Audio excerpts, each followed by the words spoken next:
کله نبی علیہ الصلوۃ والسلام وفات شو، الله سغم جن ورزونو چې کله نبی علیہ الصلوۃ والسلام وفات شو، صحابه کرام وی کنه وی په کوم ورځ چې نبی علیہ السلام مدینه منورې ته راغی، وی قسم په الله چې په مدینه منوره کې به د څه شي ته قتل هغه به خوشاله، د مدینه منورې کوسې خوشاله وي، د مدینه منورې بوټي خوشاله، خو چې په کوم ورځ نبی علیہ السلام وفات شو کنه په مدینه منوره کې تور تیاره وه، هر شي ته به چې د قتل هغه غمجنو، چې هر څه ته به د قتل هغه خپاو. نو نبی علیہ السلام چې په کوم ورځ وفات شو، ابو بکر رضی الله نبی علیہ السلام چرته لګلو په اجازت باندې بار ته تللی و.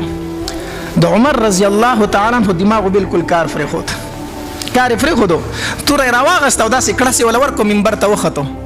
وی خلک وی دا منافقین وی چې نبی علیہ السلام وفات شوی دی، وی زه دا خبره خو دې څوک وکړي، وی زه دې سر وم سر، وی نبی علیہ الصلوۃ والسلام د الله ملاقات لته څنګه چې موسی علیہ السلام کوهی تور ته تللی و، نبی علیہ السلام وفات شوی نه دی، دا وی د منافقینو یو پروپاګاندا خوره کړې ده. دماغ یې کار پرېښود د عمر رضی الله تعالی عنه. علي رضی الله تعالی عنه بېهوشه شو، بس او بېهوشه پروت دی. عثمان رضی الله تعالی عنه چاړه شو، د جومات په یو ګوټ کې ناست دی، څوک چې ترې نه څه تپوس کوي بس ښه نه خبرې نشي کولی، چاړه دی، د جومات په یو ګوټ کې ناست دی. ابو بکر رضی الله تعالی عنه د بار نه راغی، صحابه کرامو نه یې تپوس وکړو، وی زما محبوب څنګه دی، زما محبوب څنګه دی؟ صحابه کرامو نشو ویلی، وی ولې نشي ویلی؟ وی چې سوایو عمر توره رایستلې ده، عمر توره رایستلې، څوک نوم نشي اخیستی.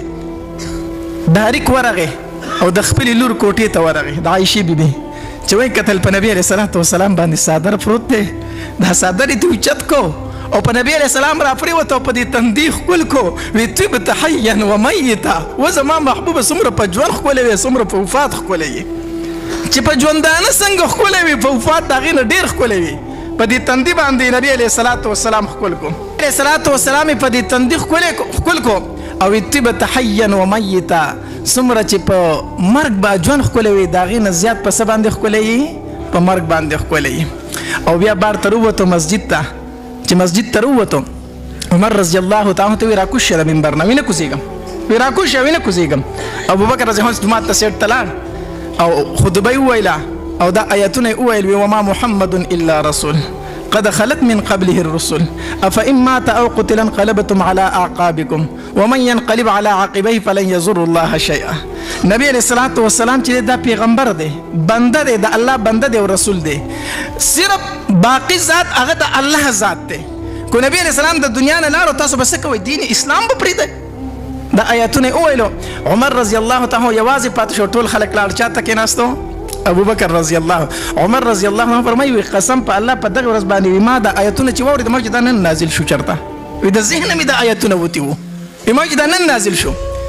داسې د نبی علیه الصلات والسلام سره د صحابه کرامو څه وه؟ مینه وه، عشق و. نو خبره مې دا کوله چې د داسې پروګراماتو مقصد او مطلب هغه د نبی علیه الصلات والسلام سره څه پیدا کولی؟ عشق پیدا کولی، محبت پیدا کولی. ځکه بغیر د دین انسان مسلمان پاتې کېدی نشي چې د نبی علیه السلام محبت او مینه په زړه کې وینه. پوهېږئ که نه پوهېږئ؟ بیتا یما شنا پزړه زخمي پر هر بیتا یما شنا پزړه زخمي پر هر باور وکړه زړ گیا پسل گویم شام سحر بیتا یما شنا پزړه زخمي پر هر بیتا